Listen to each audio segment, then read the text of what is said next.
Advisors. And the purpose of this webinar today is to talk more about where you might stand relative to the market and what sort of implications and questions you may have as a data center owner as we head into the market. And I'm joined by some incredible professionals, and I'm thrilled to go ahead and start with some introductions as we kick off this call. I'll start by introducing our expert panelist, Clark Griggs. Clark's been a wealth manager and really a guru in understanding markets and working with business owners on market timing for quite some time. So welcome, Clark. Thanks so much for being here. Joy, thank you very much. You bet. And we also have on the line our Charles McElravy, who his friends call him Charlie. Charlie has got an amazing perspective to bring to the group because he's been on a number of deal cycles of really a variety of different types of businesses. Charlie is not only a CPA, but he's also an attorney as well. So NEF Capital Advisors is very lucky to have Charlie, and he brings a ton of wisdom and expertise. So welcome, Charlie. Thanks, Joy. You bet. And finally, and certainly last but not least, we have Jim Farrell with us. You know, Jim has quite a bit of experience as a telecom veteran. Was also his last post at Zayo. Zayo runs Zcolo, and they are prolific in data center M&A. So he's gotten a good glimpse of that. One of the other things that Jim really brings a strength in is business operations and management. So from the perspective of talking with data center owners, he's able to go in and really help analyze businesses and key value drivers, understand where businesses, where their strengths are and perhaps where their opportunities are to strengthen their story. One of the other really key elements Jim brings is he is every day talking with buyers. So he understands what their key buying criteria is in this day and age, what they're looking for, what any hot buttons are, as well as what things may cause them to shy away. So he brings that valuable perspective as well. So welcome so much, Jim.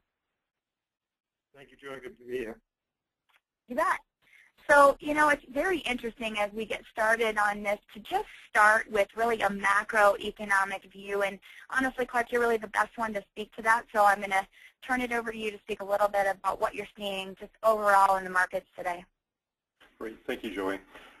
Well, as we enter this call, I'm actually looking at a news feed that says that the European central banks are washing countries with capital, meaning they're lowering interest rates and allowing fresh cash to come into businesses and the money supply, which is rather interesting, and we'll talk about the implication in a moment.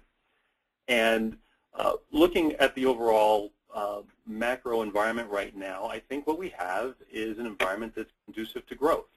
Our first quarter, as we looked at things, we were down 1%. So the economy, or GDP, actually was negative 1% in the first quarter, but as many of you know on the East Coast, that was due to weather. And as we've looked at it moving forward, we think that this is a year where historically the U.S. will probably grow at 3%. That's for the most part in line with what we've seen historically, and we'll probably see 3% again going into 2015. So what's optimal for business owners is an environment where we're growing, where we don't have interest rates rising momentarily, where capital is actually available. That actually is also the optimal environment for potentially going to market or preparing your company to go to market. So currently, as we look at the marketplace, we're growing. We are not growing out of control. They expect that inflation will maybe be 2% going into 2015, and historically inflation's been 3 to 3.5%.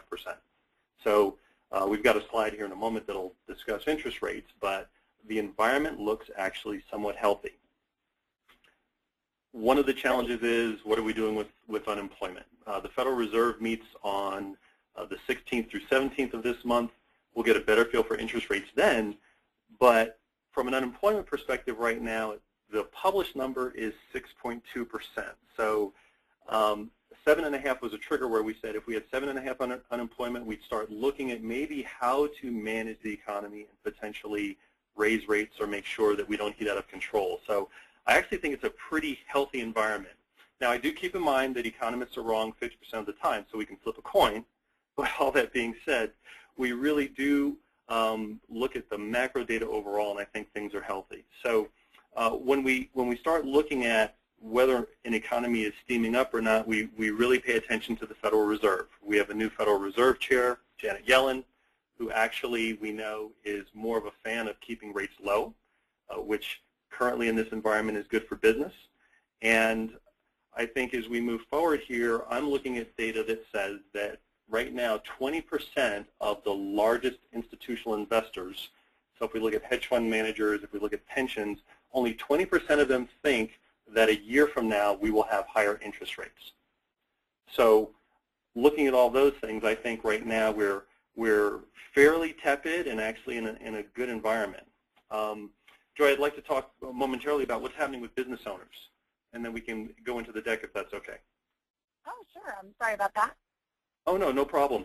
So what's interesting with business owners currently is that business owners, it's interesting. I looked up several different business owner surveys, and out of the 5 that I looked at, 3 of them are at the highest level they've been at since 2007 for optimism. So what that tells us right now is that many business owners feel good. I looked at another statistic that said that 80% of business owners right now think they can grow the top line going into 2015. So those are very positive indicators. Again, as we move back to looking at what happens with prepping for sale, you know, the old Wall Street adage is the bulls of the optimists make money, the bears of the pessimists make money, and the pigs get slaughtered. So over the years, we've really identified, after doing this for 20 years with both public and private companies, that we want to pay a lot of attention to optimism. And we're very interested in looking at where market conditions are and whether we move strategically or not when we have optimism at highs. The one thing that's showing up, though, in the Business Owner Problem Index is that actually taxation is a concern, and I'll talk about that in a second. So if we could go and move toward the slide that's related to interest rates, I'd like to share that a moment. And what we can see here, like I said previously, is that we see that moving into the end of 15, we'll probably see rates go up. So that federal funds rate, as highly published, right, is the overnight rate, the overnight lending rate, and it influences everything from LIBOR or the prime rate. So we do want to pay attention to that. It's the overnight loan rate to banks. But if we look at 2015 and 2016, we're not seeing that runaway interest rate movement that would concern us to say, wow, we are actually getting out of control. We're not seeing it in the bond market. So one of the things we've learned over time is that we watch some of the catastrophic indicators, what's happening with gold, what's happening with the fixed income market. So the Fed funds rate's telling us that, yes, rates are going up, but probably they'll be somewhat manageable. Going to the next slide, and looking at the single most important small business problem. So this is a very fascinating survey. They actually update it on a monthly basis. And what we're seeing here is that everyone's concerned about taxes. I'm sure some of you had some heartburn as we went into April because we learned that, yes, we had capital gains rates go up, ordinary income tax rates go up, and then there were some rather creative parts of the code that were adjusted. We found out that, okay, now we can't expense equipment as much as we did in the past. So most business owners are highly concerned about taxation moving forward. Why that's important when you go to market and why you're looking at exit is depending on the structure of your deal and how it's put together, you typically will be looking at a combination of ordinary income tax rates and cap gains rates in a blended way. So with capital gains rates currently at 20%, then you throw in your own state. Now we're starting to talk about serious money potentially at sale. If we look at historical tax rates, we see that there's frankly quite a bit of room for increases. So that's something that we're talking to our owners a lot about in terms of how much are we really going to net and keep moving forward. Awesome. Well, I really appreciate that recap. And, Jim, as you're talking with business owners, does this mirror what you're hearing as well? Yeah, I'm hearing similar concerns, and really a lot of the business owners that I talk to are sole proprietors or single business entrepreneurs, and they do have concerns, but they're more at the exploration stage where they're trying to understand from the seller side. I'm saying they're trying to understand what these implications might be and how it might impact them. On the buyer side, I think the concern, and of course the buyers that I'm dealing with for the most part are larger private equity or larger companies that have several holdings existing for data centers primarily, or network, but they usually have a strategy or a plan as to how they want to structure things to optimize to the extent possible, the financial structure of each deal so that taxation is minimized. But certainly there is a concern, and they do try and incorporate those concerns into the deal structure. Sure, that makes perfect sense.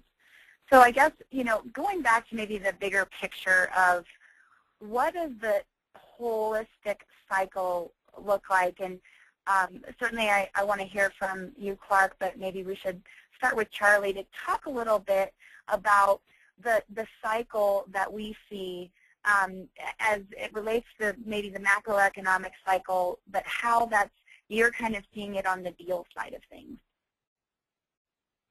I'd agree with Clark that there was certainly more optimism than I've seen in quite some time. And of course, we had a long ways to go after the recession. So I'd agree with what Clark said. The other thing in the industry that we're operating in, not only is just the general business environment good, but the demand for data center services, whether it's space and power, managed services, or cloud, is really, it's growing exponentially. I think it doubled in the last 2 years, so that, we're seeing a big explosion in demand. On the one hand, I think it's going to continue. On the other hand, my experience on the deal side has always been it's better to sell something when things are going up than trying to pick the top, because it's just impossible, in my experience, to figure out the perfect time to sell.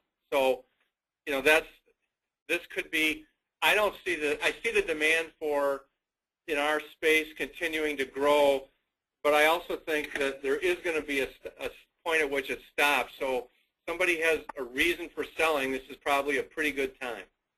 Sure. So Clark, take us through, what we're seeing here. It looks like a clock. So take us through what we're seeing in terms of the economic cycle. Surely, and I think Charlie's spot on. So to make this rather simple, if we look at between 9 to 12 o'clock, that most likely is where we are. We're in the 5th year of a bull market in the stock market. We're hitting new highs in stocks. And so as we move through this economic cycle, if we just start at 6, we can see that we've had, in the past, falling real estate prices, falling interest rates. We've had rising share prices. Commodity pricing is increasing. And just recently, we just heard about the ECB. So now we're getting into kind of a 10 to 12 on the clock, Joy. And where technology typically outperforms is between 9 and 11. I think it's very interesting that at 12 o'clock on the right there, we've got rising real estate prices. So for me, that tells us that it's an optimal time for data center owners to be looking at going to market. Great. That's really helpful. Well, so let's talk a minute then about capital markets and, access to money. Sure. Let me take you through just basically what's happened so far this year. Equities are up roughly 5%. The bond market's up 3 1/4. Again, the bond market for us is an indicator of how people are feeling about interest rates. And this one's been the head fake for the year because everyone thought this would be the year of the bond's demise. But currently, people are feeling very good about rates not going up. In the REIT space, what we've seen is that overall REITs are up 16% on the year, and data center REITs are up about 12%. There are several indices that people have put together. We've put together our own proprietary index, and for us, we're tracking it. So data center REITs right now are up 7% over the stock market, and I think that's rather interesting. So when we look at availability of capital and the ability to go to market, we're seeing increased M&A. I'm sure Charlie will get into that. looks like everyone feels like the M&A cycle is real. We're starting to see deals, and as we've said, we've got companies like Rackspace consulting with UBS to say, hey, find us a buyer. So it's easy when money is cheap. It's actually more creative or faster to buy someone else and grow potentially than it is organically. So it's a very exciting time. So Charlie, are you seeing that as well, where companies are looking to grow through acquisition rather than grow organically through investment in infrastructure or internal business systems? Well, I'm seeing both. The big players are, still rolling out big data centers, but in the middle market and the smaller market, there's an awful lot of acquisition activity where, there's a number of private equity companies that have back management teams who are out buying data centers, and, they flat out said that they don't really have time to grow organically. They want to, do acquisitions and then grow the acquisition. So we're seeing a lot of that in the capital. Right at the moment, I'd say there's more money chasing deals than there are deals chasing money, which it really goes along with what Clark said about where we probably are in the business cycle. And as I said before, you can just put data centers right at the top of the technology pile right now. Okay. So let's take a deeper look into the data center REITs. And, Clark, this is, I think, a very interesting slide.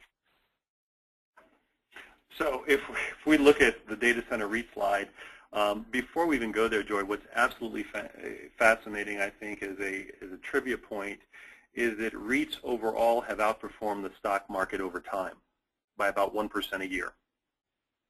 So now we throw in the overlay of what's happening with the data center REITs, and we can just, the growth has been quantum relative to the market overall. In the first quarter, if we're looking at action, we've got Digital Realty and QTS outperforming the market. QTS was a top performer last year. And what we're seeing in our space is that portfolio managers and hedge fund managers are very interested in this particular asset class. One of the reasons being that we can actually have an income play on technology. It's viewed as a hybrid security. So data center REITs are incredibly attractive, in many cases offering higher yields than regular REITs. And one of the things that I always watch from the street perspective is twofold. When are we seeing this asset class packaged for investment, right, and brought to the public? That's a very interesting indicator. And recently, we have a REIT in our universe, Carter Validus, which actually built out a REIT that was a data center REIT and also on the medical side, and they've closed it. And reading the tea leaves there, I think they're probably going to market with it here in the next 3 to 6 months for a liquidity event. But what I also think is fascinating is that they turned right around and actually opened up another data center REIT. So one of the things you want to watch is when Wall Street starts putting together deals in a sector or asset class. That's a very encouraging signal, but it also tells you that the money is getting thick in that particular class, and not necessarily that you have to fire, but it's time to pay attention. Okay, so if we kind of take then what, kind of pulling together and closing the loop on the macroeconomic factors you've talked about and what those implications are for a data center business owner who's considering what happens next, how can we close the loop for them? Oh, most definitely. Well, if we look at these, 4 simple factors, interest rates are low. When interest rates are low, you have easier access to capital. Your private equity guys, as Charlie was saying, I think a lot of maybe what happens in your space is strategic, but also with the private equity guys, they've got a ton of money that they have to put to work, or they've got to disgorge that money back to investors. And all of the acquirers move best with low interest rates. We've got tax rates as a concern. If we look at where our nation is, we're concerned a little bit about how the U.S. is going to raise revenue, so it wouldn't surprise me if we see higher tax rates, meaning owners will net less. And we also see an uptick in M&A, so in part caused by low interest rates. So I think it's rather interesting from a timing standpoint to really say, this may be a very interesting time. And again, I want to reiterate, it's sobering to me to realize that only 50% of the owners that went to market that tried to get a deal done in '07 were successful. So the implication, Joy, is that you really do have to be purposeful, intentional about your exit. You need to plan it. Sometimes a lot of people are teed up and they can get to market rather quickly, sometimes not. So that's when really consulting with an NEF helps. Okay, that's great. And I think I'd like to also just very quickly touch on this slide, because what I find really fascinating is that, industry experts, if we can call them that, and prognosticators felt like the biggest M&A activity was going to happen in telecom, tech, obviously including data centers in there. And this to me is extremely fascinating, because there's no slowing this thing down at this point. At least it seems that way. Joy, one little add-on that's interesting is if we tear the S&P 500 apart right now into different subsegments, information technology is up 6.5% relative to the S&P up 5%. Telecom's up about 4%. So this is a space that everyone is really looking at putting money into on many fronts. Wonderful. Well, if we segue into, where are we at? Where is this industry at in its journey and its maturity? And, Charlie, obviously, you've seen a lot of deal cycles. You've seen a lot of industries rise and fall, especially in kind of the telecommunications, communications, technology sectors. Where are you seeing where we're at right now in kind of the maturity of the data center industry? Well, Joy, as I look at that slide, I think that we're somewhere on the steepest part of on the expansion part of the slide. Right in there. That we're now. This is obviously a for real space, and just anecdotally, my mother's 92 years old, and she knows what a data center is. So, what that means is this is a mainstream kind of a business now. I don't know when the growth is going to stop.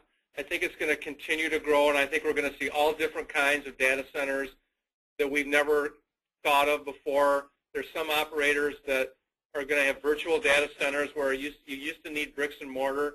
A lot of these guys or at least some of them are going to cloud-based now, and they don't really need to have much space. You can get a whole bunch of power or you don't need nearly as much power to do this. And I think we're at an exciting point, and I think there's going to be a lot of change and a lot of shakeout in the sense that consolidation is going to occur.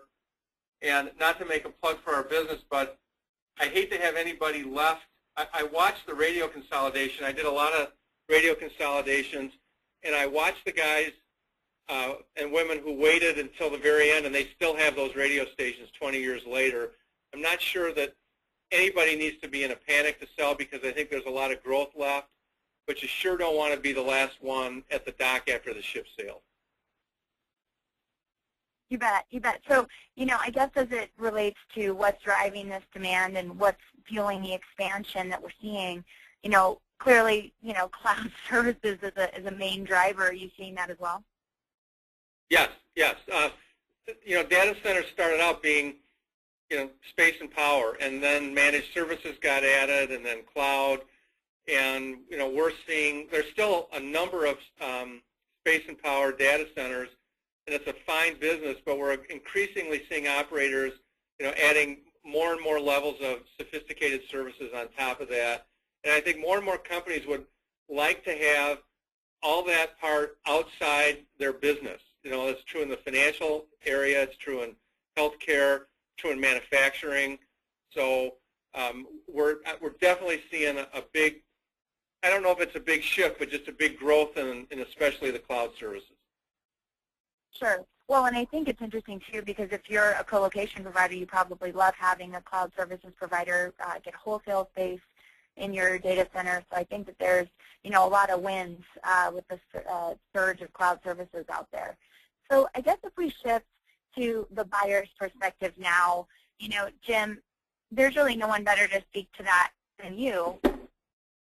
So what are you seeing right now as you're talking with buyers and understanding what they're looking for and really outlining their buyer criteria? What are you seeing? Sure. Well, I'm seeing a lot of different things, but across across the country, as I talk with various buyers, there are some commonalities that sort of shake out. You know, from a size standpoint, usually they're looking for something that's on the small side, about $1 million in revenue. You know, between 7 or 8 million in revenue. So usually those are smaller, 1, perhaps 2 site businesses, and generally speaking, they're in Tier 2 and Tier 3 markets. Those are the markets in the areas that represent the greatest growth opportunity. So larger PE-backed operators are looking to roll up existing smaller operators in the Tier 2, Tier 3 markets. The real estate can be either owned or leased. And what's probably more important, if it's leased, the terms of the lease are favorable. There's the ability to expand. It's very difficult for a seller to really get much traction with the buyer market if they have, as Charlie mentioned earlier, they have, you know, essentially a business that's at capacity and there really isn't any upside. Generally speaking, the bigger companies that come in to buy the smaller company are going to look to take it to the next level and you know, deploy their infrastructure and their expertise and their capital.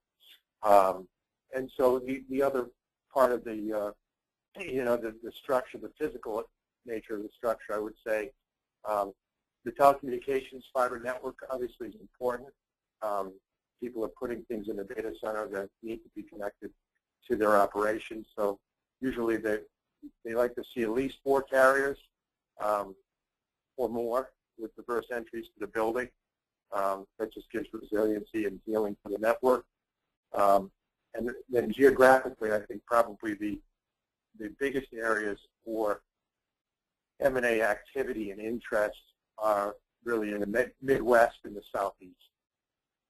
Okay, so that's where you're seeing, you know, interest. And really, I think we're seeing it also, we're moving away from kind of the Tier 1 NFL cities, right, and into smaller or, you know, Tier 2 and Tier 3 markets. Would you agree with that?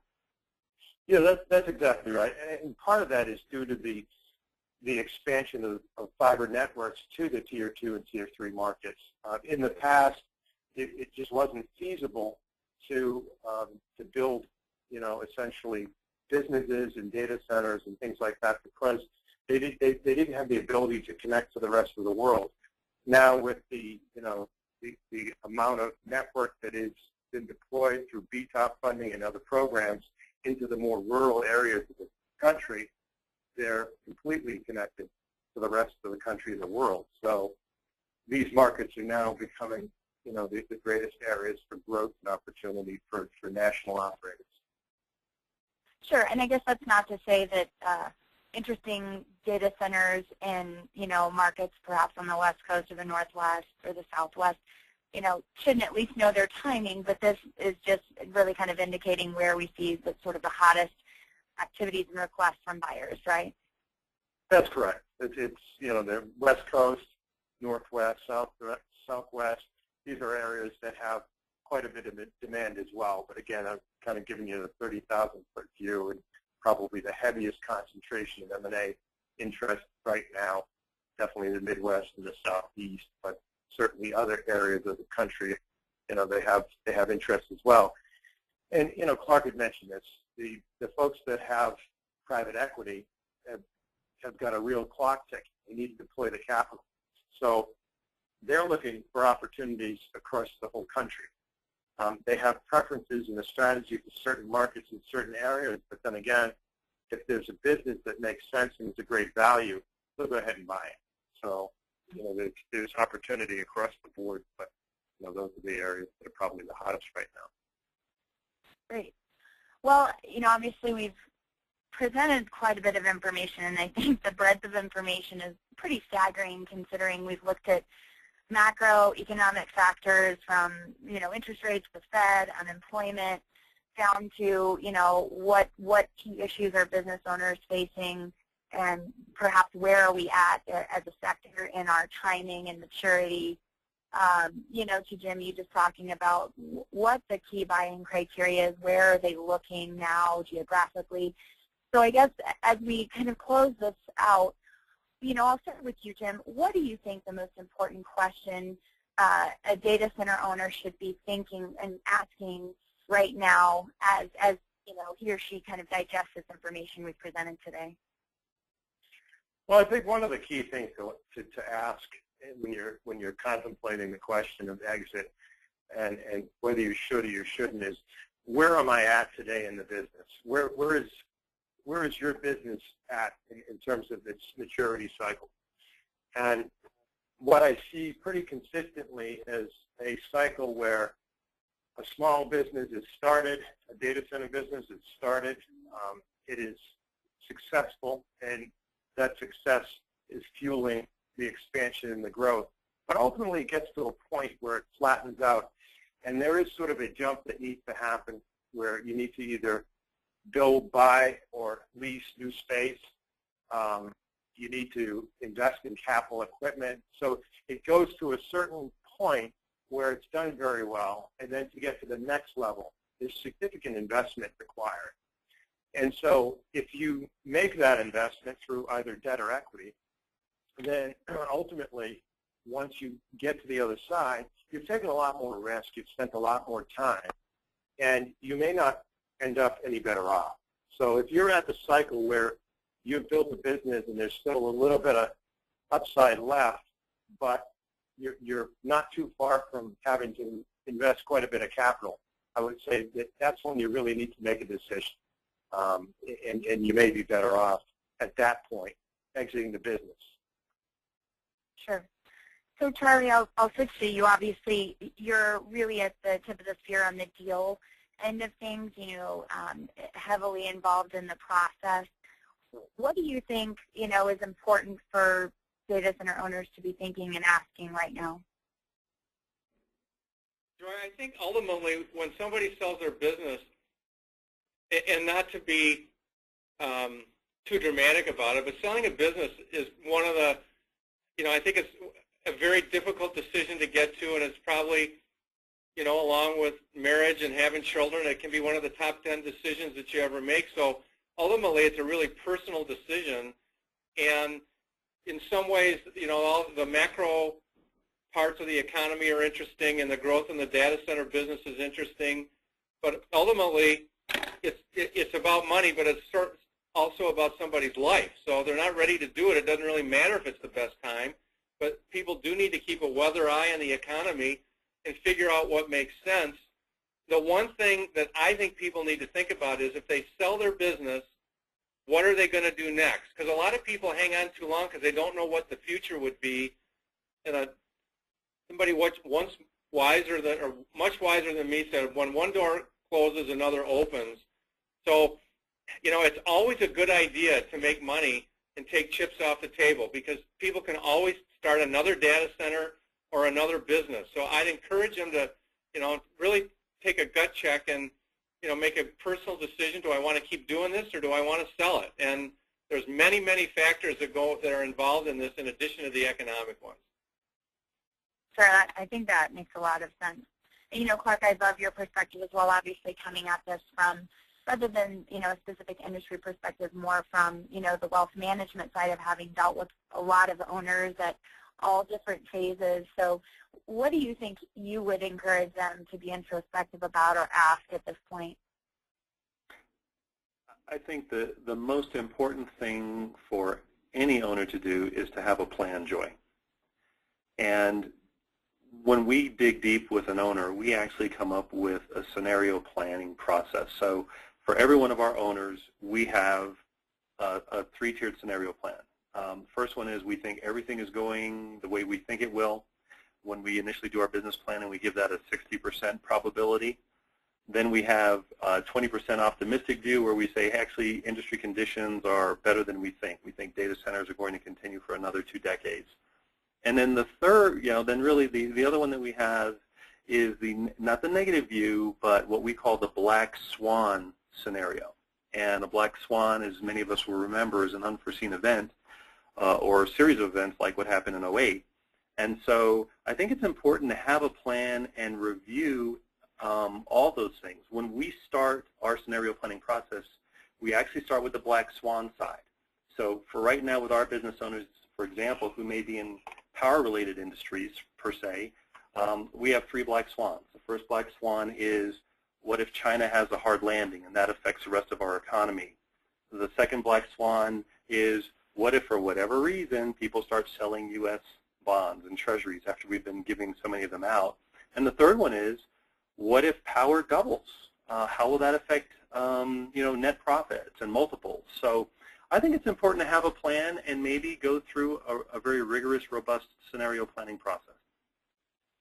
That makes a lot of sense. I really appreciate that thought from all 3 of you. I want to kind of pose a poignant question to the group, and I think something that, we have conversations every day with data center owners, and, many of them have marquee clients and big logos in their data center, and when we ask them who is their best customer, I think it's very interesting, and there's a paradigm shift that we'll be introducing with this slide. But, it's interesting, and I'll pose this to each of you to kind of close out with a final thought, but, we would submit that your best customer is actually the business that acquires your data center. So, Clark, I'll start with you on thoughts on that. No, without question, Joy, and that's, it's a very powerful paradigm-shifting question that I know people like Joseph Gerber from the eMyth bring to the market. And it's interesting when you start as an owner thinking about who my ultimate customer is. It gives you a 30,000-foot view. You think strategically, and amazingly, you have less stress because the individual day-to-day issues that may burden you or specific issues that may burden you regarding a particular customer client actually have a different perspective. So I think that's a phenomenal question to ask. Sure. And so, Jim, as you're talking with data center owners, and you talk with them at all stages, right? You talk with data centers that are closer to startup to those that have been going concerns for quite some time. Do you feel like they understand kind of this key concept about who their ultimate customer is? Well, I think that it really depends on the size of the business. But generally speaking, I think most of them are so busy and focused on the day-to-day running of the business and all the, the things that come along with that they rarely have an opportunity to step back from it and to view it from that angle. And that's really where we come in as another perspective, and we ask the questions perhaps they haven't thought about and help them understand, whether it be exit your business or raising capital or whatever the solution is for the need. But I think it's probably something that most operators don't think about on a day-to-day basis. Sure. And Charlie, I think you really have an amazing gift for helping not only the data centers who engage you, you help them to tell their story in such a way and present their business in such a way that they understand who the ultimate customer is, and really kind of help them to put that together in a compelling way. So what is your take on this? Well, Joy, it's a really good question, and I think I would agree with both Clark and Jim. It's really comforting when you think about that in the sense that you can make better strategic decisions, which would be, how many carriers do I have coming in here? Do I need to get a couple more? What's my long-term power need? What am I going to have to do with my UPS system? All those kind of things, I think, are the questions that need to be asked, because those are the things that not only make your data center more valuable to you as an operator, but those are the things that buyers are going to want to know, because they're going to want to take it somewhere. They don't want to buy it and keep it where the owner has it. They're buying it because they think they can get some more growth out of it. And those are the things, and finally, how much more space do I have to expand? I mean, those are the things that the buyers are going to want to know. And if you can think about those things, which is really hard to do, when the tech guy didn't show up and you're up there, doing the remote hands yourself. But those are the kinds of questions that I think really make a data center operator sleep better at night. Sure. And Jim, I'll throw it back to you. Charlie just brought up some really great questions and factors that are important to the decision, but how does an individual data center owner know what he or she needs to do? I mean, I think that's, at least as I look at this from the outside, I think that's one of the values, certainly you, because you speak to these buyers every day. I think that's a value, that you can bring and potentially Capital Advisors can bring in helping them understand how the answers to these questions need to be in order to maximize the value of the business. Would you agree? Sure, I would. And I think, from a day-to-day basis, as I talk with various business owners, some of them arrive at the optimal situation because they just sort of instinctively grew their business in the right way. And others went into the business with some kind of a plan to get out of it in 7 or 10 years or whatever the case may be. So they sort of had a plan in mind at the beginning, and they built the business accordingly for the exit event. But most didn't, and they need some advice about how to line up the business in order to optimize it. And there's two sides of that. You want to maximize your EBITDA, but you don't want to cut costs to a level that are unnatural or unsustainable, because any buyer coming in and evaluating the business, they're going to add back to normalize that, because they're going to see that as something they wouldn't be able to sustain. So there's a balance where you want to optimize it, but you want to have some upside growth available for the acquirer, and you also want to make sure that you have a business that's running healthy. And one of the most important things, running independent of you, the owner, who is more than likely going to exit. That's a great point. Well, I really appreciate the time from all of our panelists, Clark, Charlie, and Jim. We truly appreciate it. I feel like we've given a ton of great information to data center owners. We definitely look forward to more informative webinars in the future. But for now, we're going to sign off and thank everyone for joining us. And certainly, we look forward to many more great informational sessions like this in the future. Thanks, Joy. Thanks, Joy. You bet.